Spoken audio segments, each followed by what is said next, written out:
Ćirilica je u središtu pažnje i naše večerašnje gošće. Sa nama je Sara Tvrdišić, doktorant na Fakultetu dramskih umetnosti. Sara, dobroveče, dobro nam došla. Dobroveče, bolje vas našla.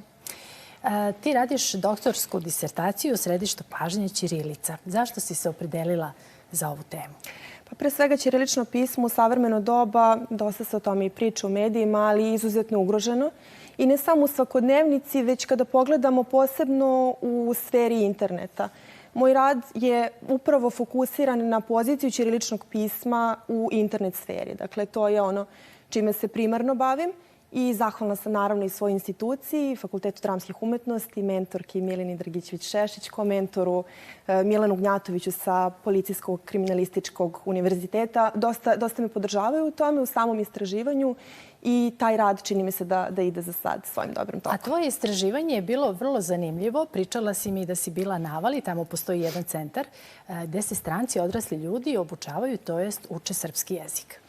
Kakvi su zanimljivi podaci isplivali iz tog istraživanja? Centar mi je vrlo lepo izašao u susret da obavim to istraživanje.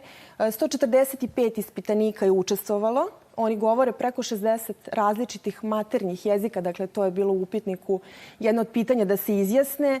I samim tim zahvalna sam što sam dobila tako veliki diverzitet ispitanika. Oni su mnogo zanimljiviji ispitanici za perceptivnu analizu ćiriličnog i latiničnog pisma, zato što su oni početnici i samim tim na njih ne utiče neko prethodno znanje srpskog jezika kao što bi to bilo sa maternjim govornicima. Tako da vrlo su zanimljivi rezultati u tom smislu do kojih sam došla, na koji način mešaju određena slova, na koji način mešaju određene reči u jednom i u drugom pismu. I onda si ti ta saznanja pretočila i u svoj rad, a rad je stigao do Helsinki, je li tako? Uz podršku Ministarstva nauke ti si tamo održala predavanje. O kakvom skupu je reč i kako si ti tamo prihvaćena? Reč je o međunarodnom skupu, dakle skup međunarodnog značaja, kongres je u pitanju. Tamo sam izlagala dva rada. Jedan je o ćirilici, kao što ste već istakli, a drugi rad je bio sa profesorkom iz Pozdama, Julijom Glizner, sa kojom sam radila analizu uticaja ChatGPT-a u kulturnom marketingu. Što se tiče samog ćiriličnog pisma, pošto verujem da je to zanimljivije sada i za ovu našu večerašnju temu. Zanima nas da li će ta ćirilica opstati u eri interneta. Pa mene je pre svega vrlo prijatno iznenadilo na koji način su i stranci dočekali ovu temu. Jesu oni znali nešto, izvini, jesu znali nešto o Srbiji, o ćirilici, o Vuku?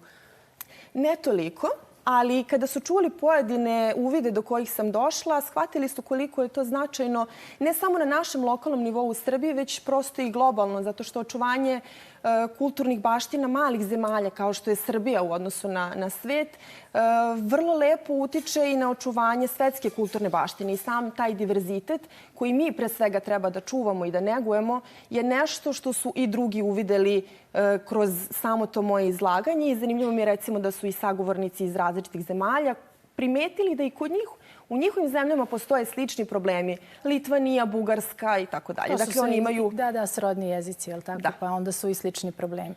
Inače, ti voliš i fotografiju.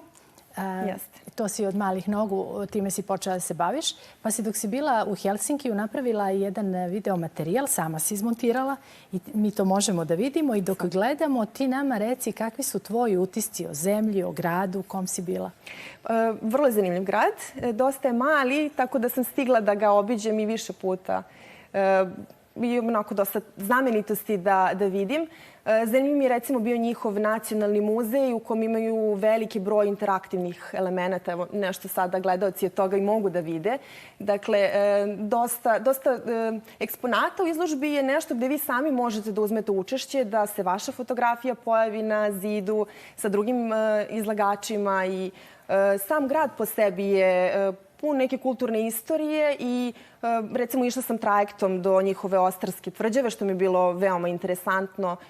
Sam taj obilazak je onako galebovi koji lete svuda oko vas. Evo i ovo je zanimljivo kako se grad razvijao i rastao. Zamisli sada, evo tebi recimo ideja, možda to je tvoja oblast, da napraviš nešto slično kod nas u muzeju kako se razvijao Beograd, ili da? Bilo bi zanimljivo da se vidi. U svakom slučaju bi bilo zanimljivo i tu bi, pretpostavljamo, da trebalo da se uključi još više nekih stručnjaka koji su u toku na koji način je arhitektura i dosta toga razvijalo kod nas, ali da, po meni mladi treba da odlaze u svet, da vide šta postoji od dostignuća, ali treba i da se vrate u našu zemlju. Da sve to što su videli mogu da primene i da razvijaju dalje našu zemlju na dobrobit naravno svih nas. Tako da to mi je onako neka ideja i neki utisak sa tog putovanja, pošto sam zaista puna utisaka pozitivnih, jedino mi je klima malo bila onako hladnija. Njihov početak oktobra je otprilike kao kod nas sad decembar. To je Eto, prilike da odeš još neki put kada bude lepše vreme. Apsolutno. Sara, hvala ti što si bila večera sa nama. Hvala i vama. Želimo ti uspeha sa disertacijom i obavezno da nam javiš kada se to odbrani. U svakom slučaju mogu i na odbranu da vas pozovem. Dolazimo rado. Hvala puno. Hvala vama.